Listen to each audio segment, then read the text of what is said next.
Untuk menepa nama dalam industri seni sebagai seorang pelakon, ianya datang dengan cabaran dan ujian tersendiri. Jika terlalu mengejar populariti, pasti ada yang ambil cara mudah.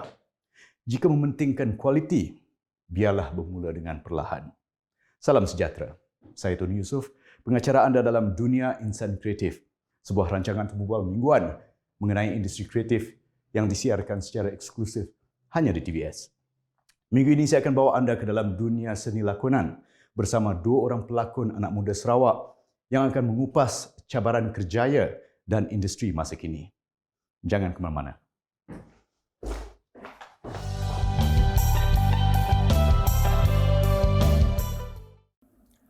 Tetamu kita kali ini adalah seorang pelakon, pengacara dan penyanyi yang cukup popular. Malah beliau juga buat masa ini merupakan antara artis Malaysia yang memiliki tubuh badan yang paling sasa. Siapakah beliau? Sebenarnya beliau berkecukan Melanau Bidayuh dan dikenali mula dulu sebagai salah seorang peserta Akademi Fantasia musim kedua pada 2004. Namun penglibatan beliau dalam bidang seni bermula sejak kecil lagi, memandangkan kedua-dua ibu bapa beliau pun memang banyak bergiat dalam bidang seni ini.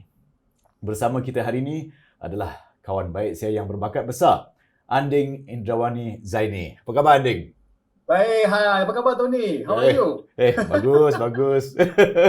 Even though I think the badan sasa tu is a big overstatement. Never over, it's never over. Jual je lengannya, jual je. Okay, Anding. Untuk pengetahuan penonton kita, boleh ceritakan sedikit tentang latar belakang Anding? Okay, latar belakang saya. Saya dilahirkan di Kuching. I'm a Kuching boy. Dan saya sebelum ini saya mendapat pendidikan di Universiti Teknologi Mara, juga dalam seni persembahan dan jurusan film. Dan saya memang film student lah. Dan minat saya dalam bidang seni sememangnya seperti yang Tony katakan tadi, bermula sejak kecil lagi oleh kerana pengaruh dan juga exposure daripada both of my parents. So I must say that saya sekali anak seni dan sememangnya selama-lama akan menjadi anak seni lah. Jadi itulah minat saya lah daripada dulu sehingga sekarang. Dan yes, I'm an actor, I'm a singer and also a TV host. But currently sekarang ni saya cuba nak diversify sikit saya punya bakat. Saya nak pergi ke arah penerbitan dan juga penulisan skrip. Maklumlah bila kita dah melonjak usia ni kan, saya rasa macam saya nak explore banyak, nak explore dan juga discover banyak bakat lagi lah dalam bidang seni especially. Okay, Anding, apakah filem ataupun projek terbaru yang anda sedang lakukan sekarang ke? Ada tak? Actually kan nak jawab soalan macam tu, right? Kita kena berbalik kepada situasi kita sekarang ni lah. Betul. What I can say about this, right? I mean like sekarang ni kan memang banyak sangat kita banyak sangat kekangan sekarang. If you ask me like what's your future project, memang banyak in-line, tapi masalahnya because of the pandemic, then we have to wait sama ada we are in the PKP ke PKPB ke PKPP ke. So right now if you ask me kan, I have responsibility here in Kuching. Right, currently I'm in Kuching. So I have a very big responsibility because I'm hosting a live show weekly setiap minggu. Dan oleh kerana saya diperlukan di sini, jadi saya akan stick to that particular hosting job lah yang saya kena buat. Tetapi apart from that, ada juga some certain jobs yang terpaksa menunggu. Jadi saya sepatutnya ada musical that was supposed to be staged during this time, tapi terpaksa dipostpone sebab menunggu kru-kru dari KL yang terpaksa fly ke sini dan terpaksa melalui kuarantin dan sebagainya. Dan juga ada juga telemovie yang terpaksa ditangguhkan juga because of the same situation dan juga the same reason. Sekarang ini saya hanya fokus kepada apa yang saya sedang buat sekarang, iaitu my hosting job for this local TV station. Dan juga saya masih lagi menantikan dan juga optimis dengan berita-berita baik. Semoga bila sempadan dibuka, everything gets back to normal dan semua kerja dapat berjalan seperti biasa. Kita dapat shooting macam biasa pula. Maybe I can see you face to face daripada kita Zoom macam ni. Dan I really hope that this thing will end as soon as possible. Pada pendapat Anding, apakah antara perkara utama yang perlu diperbaiki bagi meningkat mutu perfilman ataupun drama tempatan ataupun lakonan sekali yang dihasilkan? Okay, let's talk about in Malaysia lah, in Ya. general kan. Di Malaysia ini, saya ingin melihat a better script to be written, yang ditulis, yang dihasilkan dan dapat diterjemahkan kepada satu bentuk filem ataupun satu bentuk telemovie ataupun TV series ataupun mungkin stage play yang berkualiti. I think sebagai seorang pelakon yang juga memainkan elemen-elemen berbeza seperti filem, TV series dan juga teater. Teater in general kita maybe we are already in that level where we can produce and also we can even showcase our show dalam pentas yang lebih global ataupun international. So saya harus katakan yang kalau dari segi teater ataupun musical maybe kita dah boleh sampai ke tahap yang membanggakan. Tetapi when it comes to film and also TV series, saya sebenarnya ingin melihat lebih banyak lagi skrip-skrip yang dihasilkan yang lebih kepada kisah masyarakat yang jujur ataupun lebih kepada kisah-kisah biopik yang memainkan ataupun yang portray tokoh-tokoh yang kita tak kenal pun sebelum ini. Kerana kalau kita keep forgetting all these very important people yang pernah shape our history, sampai bila generasi akan datang tak akan sedar siapakah mereka yang penting dalam sejarah. Ramai lagi tokoh-tokoh yang harus kita ceritakan kepada generasi yang akan datang. Saya juga mengharapkan supaya skrip-skrip akan lebih menyeluruh lah. Sebab sekarang ni saya melihat isu-isu yang dimainkan dalam drama tempatan adalah sangat-sangat domestik. You know, it's very domestic. Like you cerita shooting dekat ruang tamu, shooting dekat dapur, shooting dekat dalam bilik. Kira ni aku mula mau shooting di overseas pun mau shooting di London pun, yang shooting dalam rumah juga kau. Muna shooting muna jalan dekat London, dekat Hyde Park whatever, pun cerita pasal benda yang sangat-sangat domestik. So for me, we have to change lah because it's already 2021. Kita kembali selepas ini.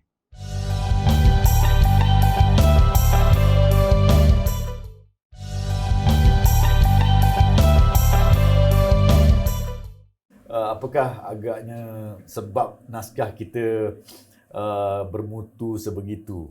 Kenapa mutu naskah kita belum lagi capai satu peringkat? Apa agaknya dia punya adakah ia disebabkan kekangan bajet? I think because if you ask any maybe producers ke ataupun orang yang dalam bidang tu, dia akan kata macam because this is what the audience wanted. Ini apa yang audience nak sebenarnya. Ini apa penonton nak. Tapi sebenarnya I think we can turn it the other way around.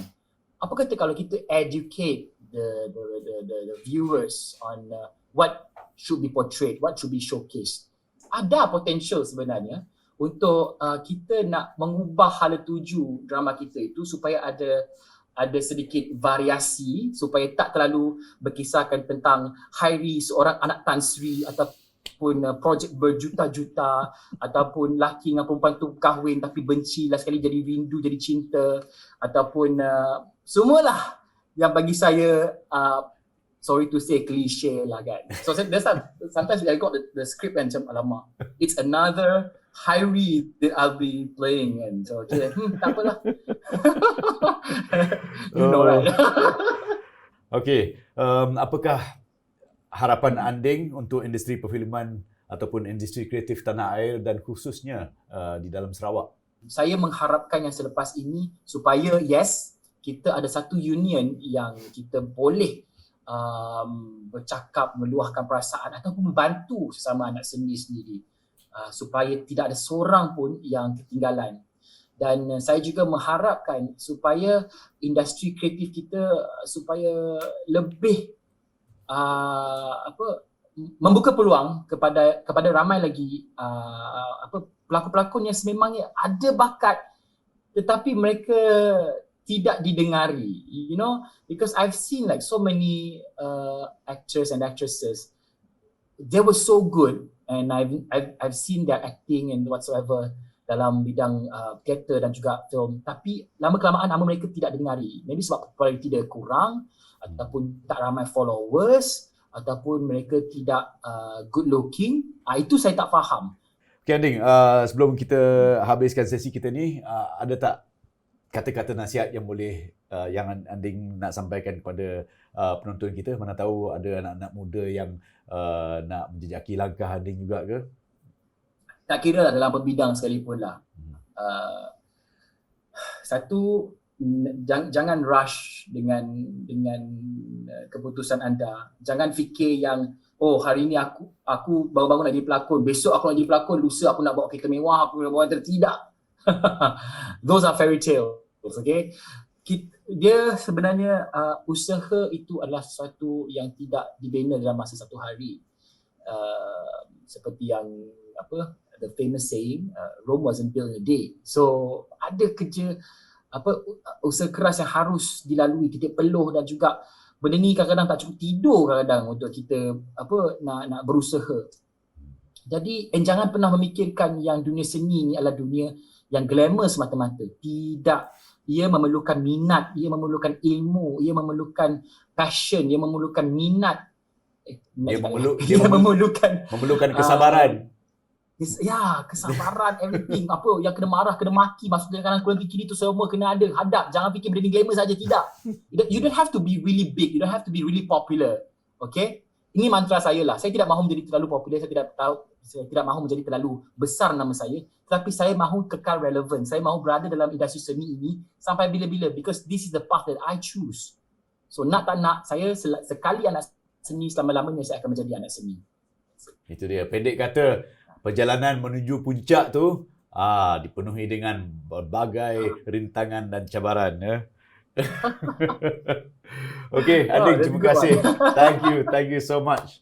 Thank you so much for being with us. Terima kasih sangat. Yes. Thank you, Pak. Thank you. Anyway, stay safe over there. You too. Stay safe. Take care. Okay.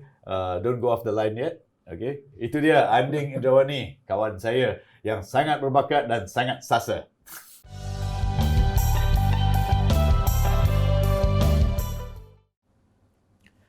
Tetamu kita kali ini bukan sahaja seorang pelakon, malah beliau juga mempunyai syarikat media dan produksinya sendiri yang baru ditubuhkan pada awal tahun ini. Beliau ada bersama kami di studio hari ini, kecil dan molek orangnya. The very beautiful Natasha Charmaine. How are you, Natasha? Hi, I'm good. Awak sendiri okey ke? Saya okey saja. Okay. Tak boleh pegang tangan tau. Kalau Natasha ada, saya okey. Okay, Natasha, boleh tak ceritakan sedikit pada penonton kita latar belakang Natasha sedikit? Okay, saya nama penuh Natasha Charmaine Rickson, lebih dikenali sebagai Natasha Charmaine. Berumur biarlah rahsia. Hey, boleh tak? Tak apa, saya tahu. Kan? Nanti saya beritahu. Sentiasa young at heart, okay? Okay, so saya berasal dari Kuching. Dibesarkan di Kuching juga. Sekolah semua pun dekat sana. Sekolah mana tu? Sekolah mana? You nak sekolah rendah ke sekolah menengah? Sekolah rendah. Sekolah rendah. SK Laksamana. SK Laksamana. Tapi tak ada jual laksa kat situ. Sekolah menengah? Sekolah menengah SMK Batu Lintang. Lepas tu saya pindah pergi ke sekolah teknik di Matang lah. Dan Natasha ni mix Iban dengan Bidayuh kan? Betul, saya berketurunan Iban Bidayuh. My mom is a pure Bidayuh dan bapa saya Iban Bidayuh. Boleh cakap dua-dua bahasa? Boleh. Itu dia, saya testing je tadi kan. Okey. Okey, Natasha, dah berapa tahun jadi pelakon? Jadi seorang pelakon ni? Okey, saya berkecimpung dalam industri dah hampir, kalau masuk tahun ni, hampir 11 tahun. Okey. Bukan saja berlakon, malah saya juga banyak membuat hosting, mengacara. Mengacara TV bermula dengan RTM. Lepas tu then saya go on TV3 and then tahun berapa tu? Tahun berapa tu? Bermula dari 2010. Oh, okey. Dah lama. 2010 start hosting untuk Bintang Kecil RTM 2010. Okey, setakat ni apakah projek ataupun lakonan Natasha yang Natasha paling tak boleh lupa sekali? Okey, dari segi mana? Lakonan? lakonan ataupun Semula. mana-mana projek kreatif yang Okey. dilakukan sebelum ni sampai ke sekarang? Okey, kalau dari segi lakonan, saya tak dapat lupakan ialah sebab saya jenis orang penakut. Ya. Saya tak suka kalau tengok wayang ke kan. Saya takkan tengok horror movie. Ini Cerita boleh hantu. ini boleh prank ni. Jangan jahat tau. Okay, so bila tengok cerita hantu ni, bila member ajak pun saya memang takkan pergi. Bayar pun saya $1 saya takkan pergi. But the best experience is bila orang cakap kan kalau nak mengatasi satu ketakutan tu. Jadi masa tu barulah tahun lepas saya dapat tawaran untuk berlakon dalam filem cerita seram. Masa tu kena carry juga watak kena rasuk lagi. Okay. Lepas tu of course kalau kita cakap pasal cerita seram memang scene set kena malam lah kan. Tempat-tempat pun semua tempat-tempat gelap dekat hutan-hutan kan. So masa tu ada satu kali tu saya kena bawa watak yang saya kena kerasuk, yang saya kena how you call it? Meraung. Meraung dan mengilai. Mengilai. Yes. So tu like moment yang tak pernah saya sangkakan untuk carry watak tu. Kita kembali selepas ini.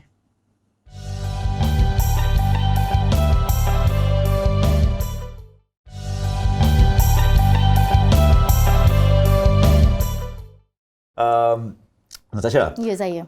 Ramai orang berpendapat untuk menjadi seorang pelakon ni tak perlukan apa-apa pendidikan, sebab sesiapa saja boleh berlakon kan. Tapi pada pendapat Natasha pula, adakah tanggapan ini betul? Apakah cabaran seorang pelakon itu sebenarnya? Okey, bila orang kata nak berlakon ni tak ada pendidikan untuk tu. Menipulah kalau kita nak cakap berlakon tu tak ada asas apa tu ataupun tak ada basic. Dunia seni ni, and of course it's a very professional career.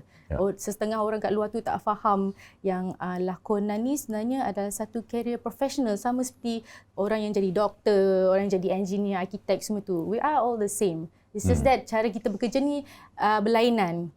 Macam saya mengaku saya tak ada menuntut ilmu daripada sesiapa pun. Tetapi sepanjang saya bekerja, pergi masuk set ke apa semua, I learn from there, belajar dari situ. Jadi pendidikan awak ni datangnya daripada bekerja? Ya, dari apa orang cakap, pengalaman experience, kerja lah. yes, pengalaman bekerja, betul. Okey.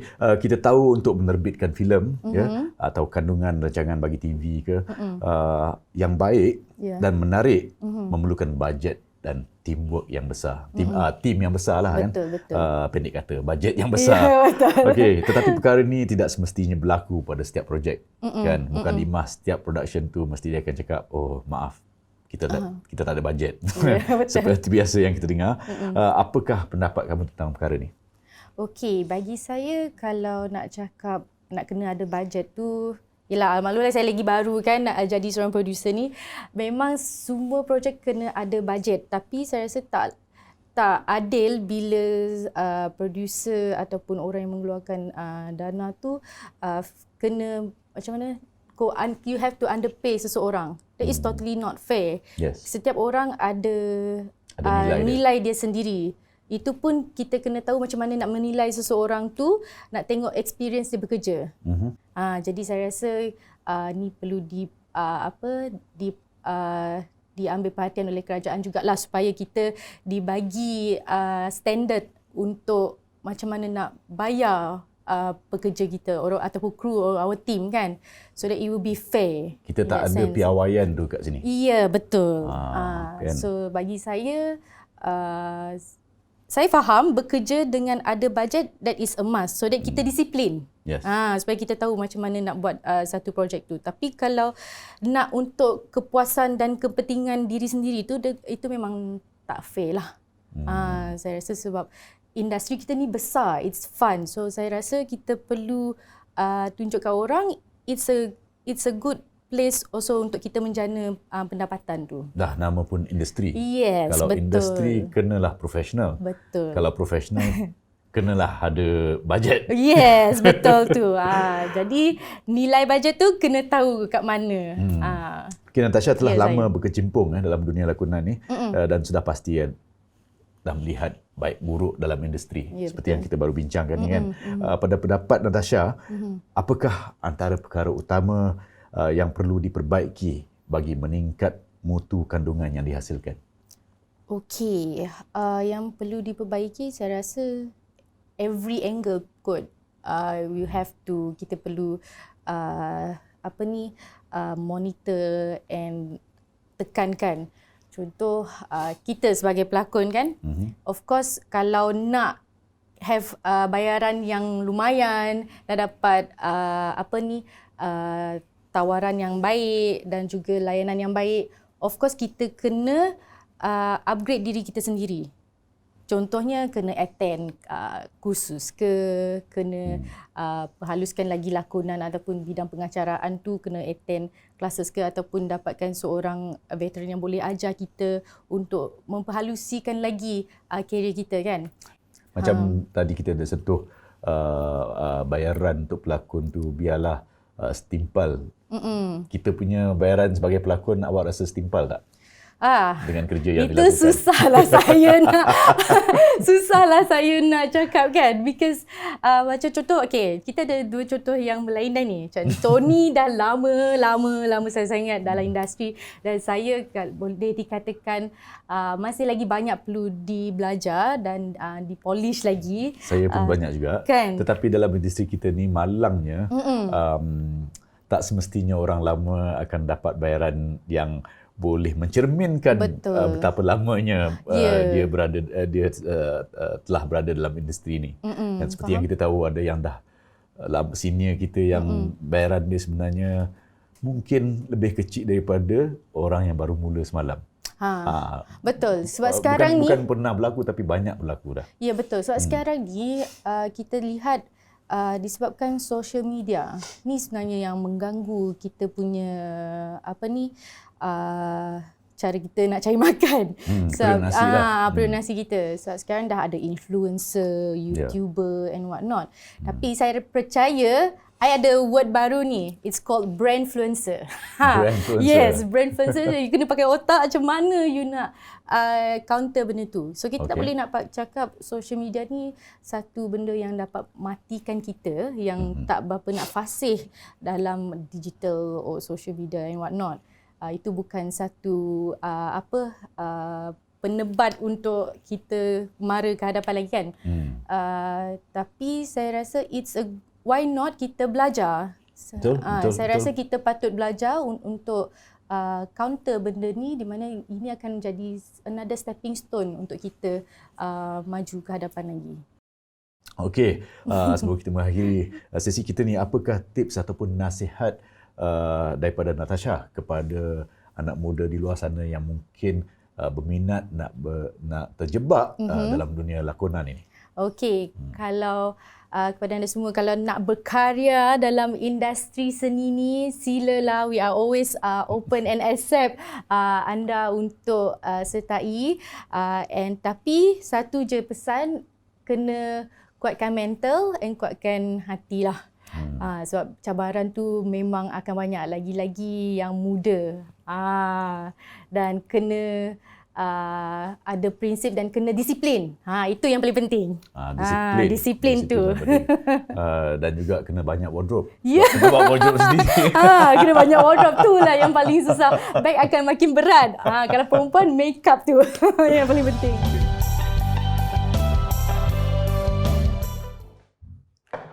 Hampir semua pelakon memiliki visi yang sama. Rata-rata mereka mahu melihat pembaharuan dalam industri seni tanah air. Semua pihak, khususnya para penerbit dan pihak berwajib, harus memainkan peranan demi kemajuan industri lakonan tempatan.